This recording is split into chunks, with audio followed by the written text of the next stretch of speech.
Karagatan. Ang karagatan ang pinakamalaking anyong tubig. Inuugnay nito ang Pilipinas sa iba't ibang bansa sa daigdig.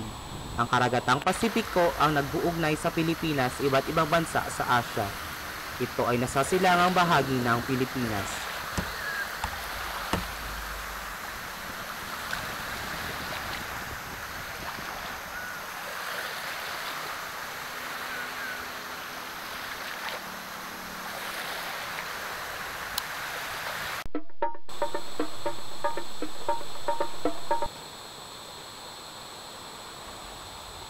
Dagat. Ang dagat ay anyong tubig na mas maliit kaysa karagatan. Higit itong malapit sa bahaging lupa.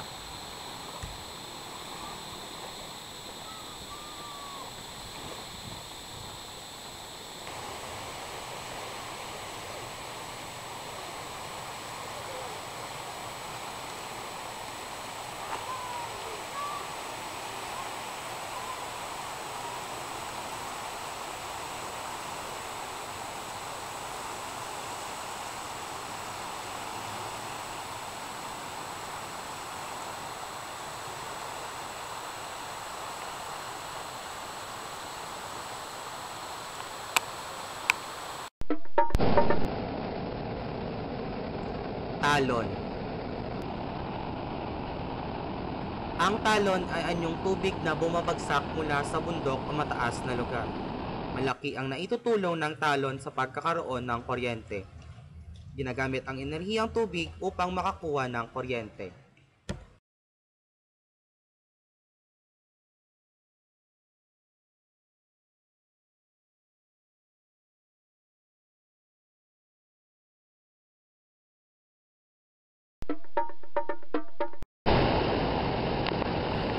Bukal.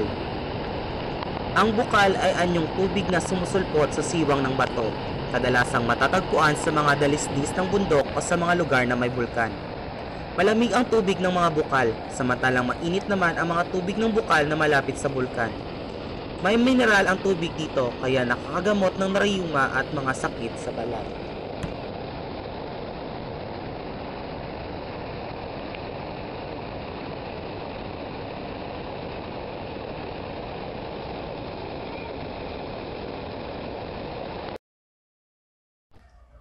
Ilog. Ang ilog ay anyong tubig na umaagos papunta sa lawa, luok o dagat. Ito ay maaaring mahaba at malawak o kaya na may makipot o maikli.